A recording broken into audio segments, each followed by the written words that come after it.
Pemerintah berupaya segera menangani penyebaran penyakit mulut dan kuku atau PMK pada ternak sapi. Di Jombang, petugas mendatangi pemilik sapi untuk diberikan vaksin sebagai pencegahan. Selain itu, akhir pekan lalu Dinas Peternakan Jombang juga menggelar vaksinasi massal di 21 kecamatan.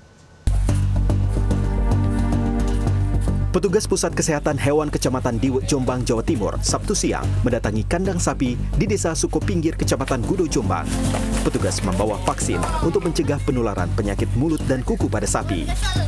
Sayangnya, sebagian peternak menolak vaksinasi karena trauma penanganan PMK sebelumnya. Mereka khawatir pasca divaksin, hewan ternaknya jatuh sakit. Dita Pratiwi, Kepala Puskeswan Diwe menyatakan vaksinasi ini dilakukan di daerah tanpa kasus penyakit PMK. Tujuannya untuk membentuk komunal kesehatan ternak di kawasan tersebut. Kita belum masuk ekoran, Pak, tapi 80% kita usahakan 80% dari seluruh komunitas sapi yang ada di Sukopinggir harusnya sudah vaksin untuk membentuk imunitas komunal. Selain melakukan pencegahan melalui vaksinasi, pemerintah juga membatasi jalur distribusi pedagang sapi. Seluruh pasar hewan ditutup untuk beroperasi sampai bulan depan. Dinas Peternakan Jombang, Jawa Timur Sabtu pagi menggelar vaksinasi massal di 21 kecamatan untuk menekan wabah PMK pada sapi. PLT Kepala Dinas Peternakan Jombang, Muhammad Soleh mengatakan vaksinasi massal pada sapi yang sehat ini untuk mencegah sekaligus menekan wabah PMK. Saat ini pada tahap 1 disediakan pemerintah pusat sebanyak 7.050 vaksin.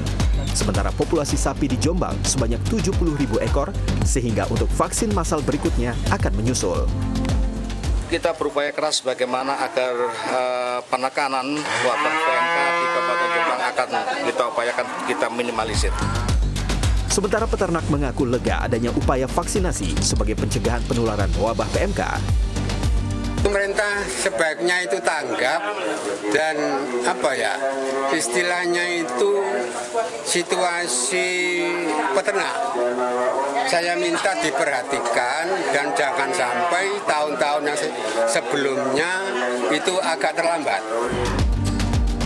Data Dinas Peternakan Jombang mencatat saat ini kasus PMK yang dilaporkan sebanyak 835 dengan angka kematian mencapai 26 ekor, potong paksa 80 ekor, sembuh 245 ekor, dan masih sakit sebanyak 484 ekor sapi. Tim Liputan